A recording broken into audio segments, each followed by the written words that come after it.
आप सुबह सवेरे अपनी प्यारी सी पुरानी गाड़ी निकालते हैं और आगे पुलिस वाला हाथ देकर कहता है, भाई साहब आपकी गाड़ी की उम्र पूरी हो चुकी है, अब ये सड़क पर नहीं आ सकती। क्या पैरों तले जमीन निकल गई ना? क्या आप इस बड़े नुकसान के लिए तैयार हैं? क्या आपको मालूम है कि 2028 से कौन से शहरों में गाड़ियों का दाखिला बंद होने वाला है? हुकूमत ने वो फैसला कर लिया है जिसने पुरानी गाड़ियों के मालिकान के होश उड़ा दिए हैं। अगर आपकी गाड़ी भी 20 साल पुरानी है तो अगला नंबर आपका भी हो सकता है। नई पॉलिसी में आखिर क्या लिखा है? अगर आप भी एक पुरानी गाड़ी के मालिक हैं तो अगला एक एक सेकंड आपके लिए इंतहाई अहम हो सकता है। तो वीडियो को आखिर तक जरूर देखिएगा।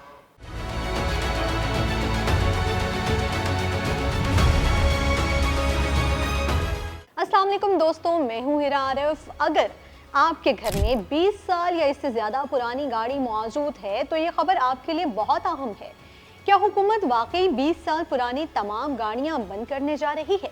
क्या अब ऐसी गाड़ियां जब्त कर ली जाएंगी? क्या लाखों गाड़ी मालिकान को नई गाड़ी खरीदना पड़ेगी या फिर ये पाबंदी सिर्फ चंद शहरों तक महदूद होगी? और सबसे अहम सवाल, अगर आपकी गाड़ी 20 साल पुरानी है तो क्या आपको अभी परेशान होने की ज़रूरत है?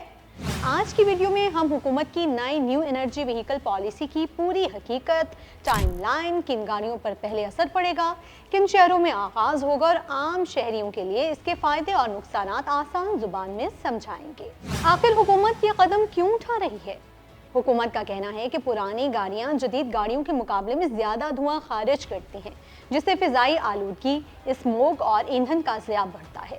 इसलिए हुकूमत मरहलावार ऐसी पॉलिसी लाना चाहती है जिसके तहत पुरानी गाड़ियों की जगह कम आलूदगी फैलाने वाली या इलेक्ट्रिक गाड़ियां फरोख पाएं। क्या 20 साल पुरानी गाड़ियां फौरन बंद हो जाएंगी?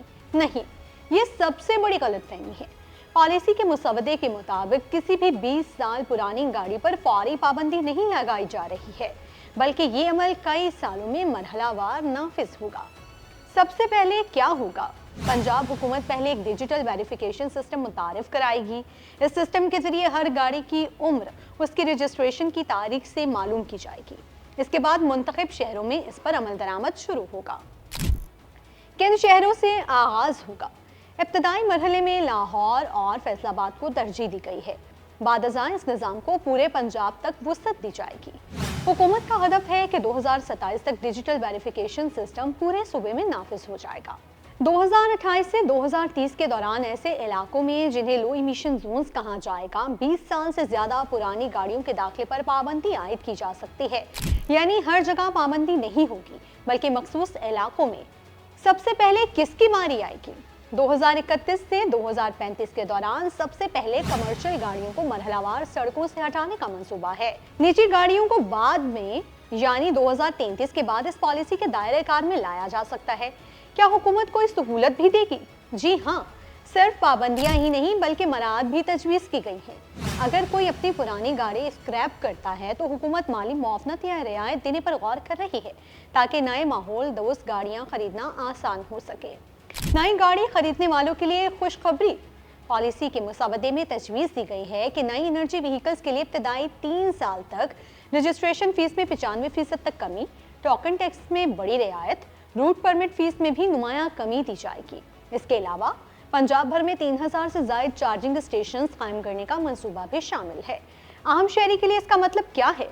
अगर आपकी गाड़ी 20 साल पुरानी है तो फिलहाल घबराने की ज़रूरत नहीं।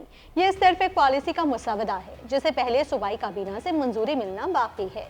इसके बाद भी इस पर अमल दरामद कई सालों में मरहला वार होगा, ना कि एक ही दिन में। ये पॉलिसी सिर्फ पुरानी गाड़ियां हटाने के लिए नहीं, बल्कि फिजाई आलूदगी कम करने, ईंधन की बचत और माहौल दोस्त ट्रांसपोर्ट को फरोग देने की कोशिश का हिस्सा है। अलबत्ता इसका असल असर इस बात पर मुनहसर होगा कि हुकूमत इस पर कैसे अमल करती है, मराहत कितनी देती है और आम शहरियों के लिए नई गाड़ियाँ कितनी काबिल खरीद रहती हैं। अब आप बताएं, अगर हुकूमत मुनासिब माली मुआवनत दे तो क्या आप अपनी पुरानी गाड़ी तब्दील करेंगे या आपके ख्याल में पहले सड़कों, ईंधन और पब्लिक ट्रांसपोर्ट के मसाइल हल होने चाहिए?